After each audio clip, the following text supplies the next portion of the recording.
Welcome to NBA Today.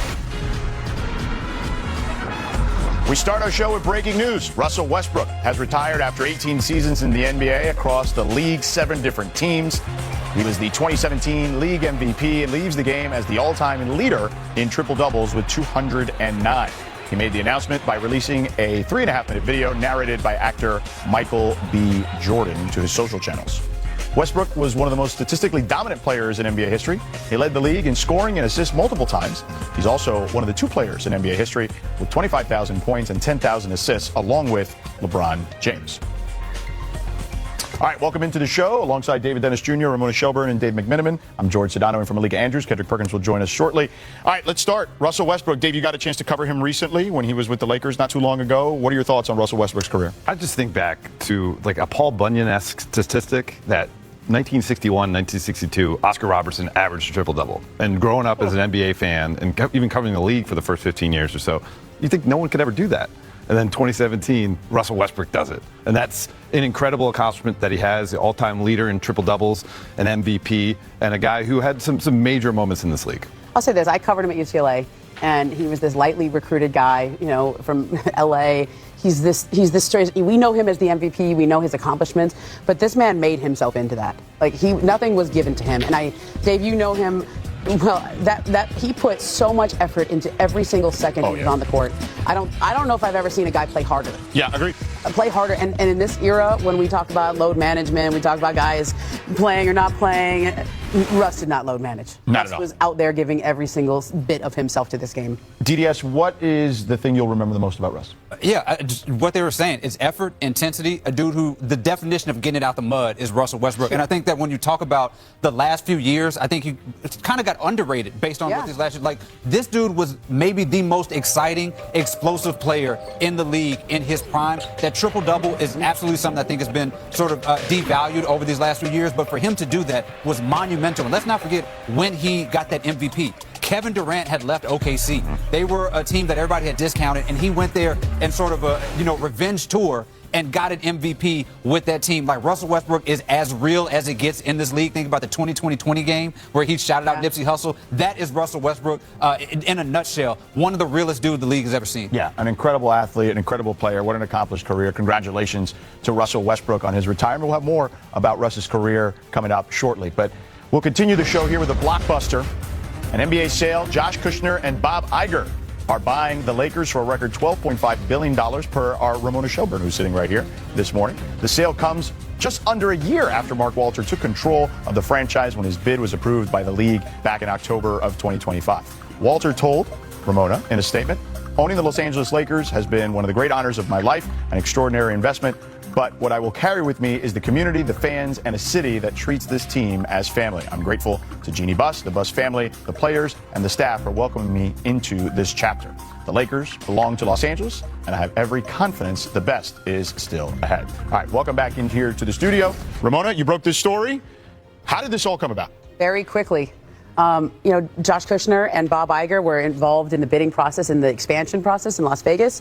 Those numbers have started to go astronomically to a high level that they are smart enough to go, why would we pay this much money for an expansion franchise where we also have to spend another $2 or $3 billion to build an arena in Las Vegas without at least calling the Lakers and seeing if Mark Walter's interested in selling? And that phone call was made on Sunday, and over the next couple of days, they came to an agreement on this deal. Bob Iger he used to be our boss, guys. Yeah. He's a huge NBA fan. He used to have season tickets center court at the Clippers for a lot of years. He tried to bring the NFL to Los Angeles a few years ago. He's retired. He has time now, and I think this was a very savvy business move. And for Mark Walter, he had a day or so to decide, and he took the offer. I don't think this was the intention here, but this is the proverbial offer you can't refuse. I've checked in with sources around the league, I'm sure, as we all have, and the biggest question mark I keep getting back to me is why?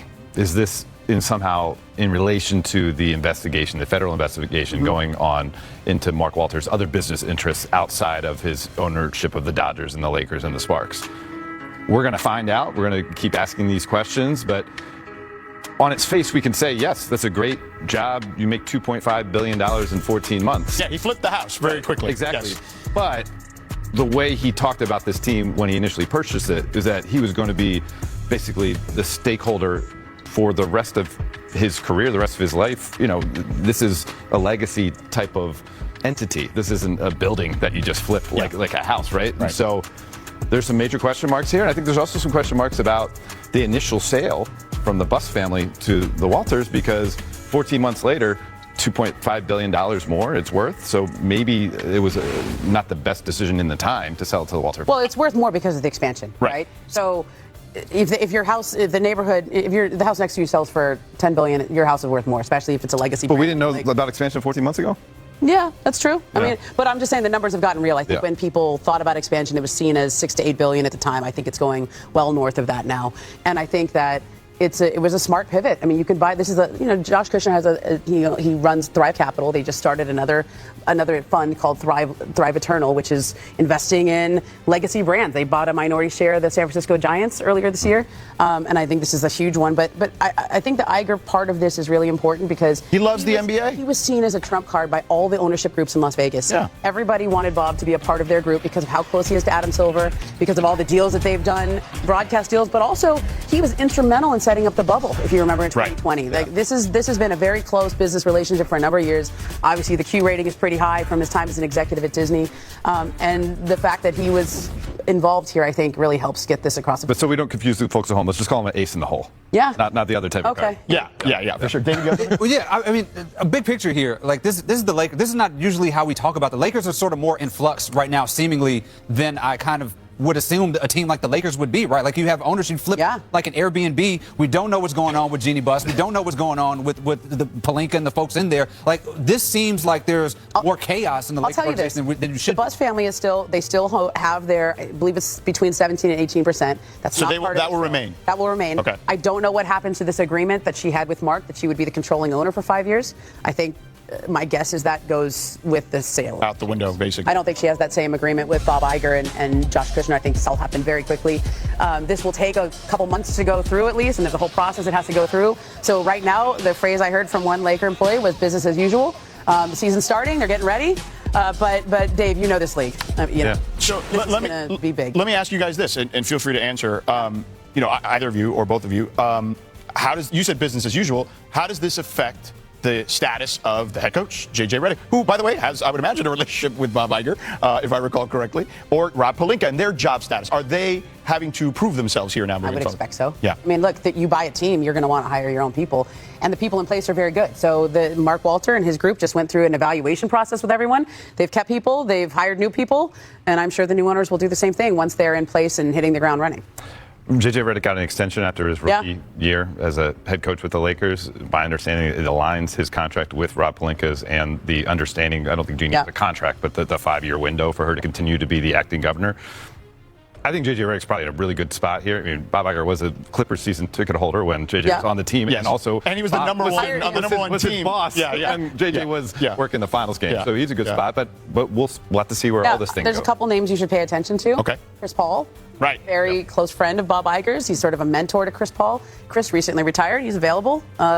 Incredible basketball mind. I don't know what that means for him, but I expect they'll be talking. Yeah, Chris went to Bob's Disney offices to help him clear them out. Put all the stuff in the boxes. So that's pretty close. Yeah, that is interesting. And, Luka Doncic, so we talked about JJ a second ago. I mean, JJ's now in 2 years in, right? Basically, or 3 years in, and he's got 3 different owners. Let's go back to Luka, though. Yeah, but Luka now has 5 owners that he's had in 2 years. Like he's in Dallas with Mark Cuban, who sells to the Adelson family. And here's Luka's comment on Twitter today about this.